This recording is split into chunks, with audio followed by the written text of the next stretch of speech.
Now let's build an eye for our character. So before we modify the eye area, it would be good to have the actual eye geometry so that we can build around it and sort of a reference in. So let's go ahead and bring in a sphere right over here. And let's move it up. I'm going to leave it as a standard sphere. Let's rotate it around a little bit. And I'm just going to rotate this 90 degrees so that the pivot or the pole is facing forward. Let's also reduce the size until it's roughly the size that we're going to want. I'll move it forward a little bit. So we need to bring it down a little bit more. Let's actually just use the radius setting instead of scaling it. So something like that. It's going to be close. Now I want to add a little bit of detail to the eye here. And so to do that, let's actually go into the sphere. I'm going to smooth this out a little bit. Let's say we're not going to be smoothing this, and so we'll just build that smoothness into the geometry. So I think 36 is probably pretty good. You can still smooth it if you want, but and so I want to come in and I want to figure out where I want the iris and where I want the pupil.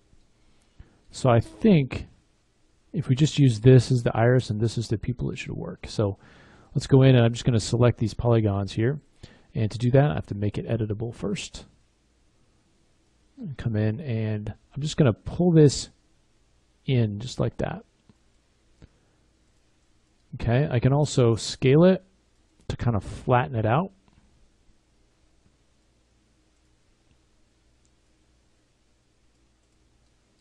So something like that. And that's probably a little bit too far in, so maybe something like that. And if you want to make the pupil bigger, you can sort of do that.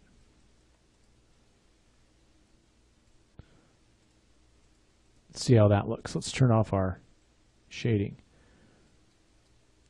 Let me come in here and in the Fong tag,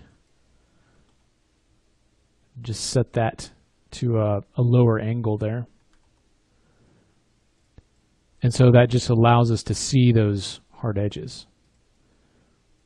So with that sphere selected, let's go ahead and move it into position. I'm going to turn lines back on. Let's move it over here. You want to kind of get it in the, kind of close here. And again, it's a little bit too big, so we can kind of bring it down a little. And also I want to rotate it out a little bit. His eye is going to be kind of sticking out. So maybe something like that. Let's scale it down a little bit more. You can come to the two views here and kind of line it up that way if you want to. So it looks like I could stand to move it out a little bit.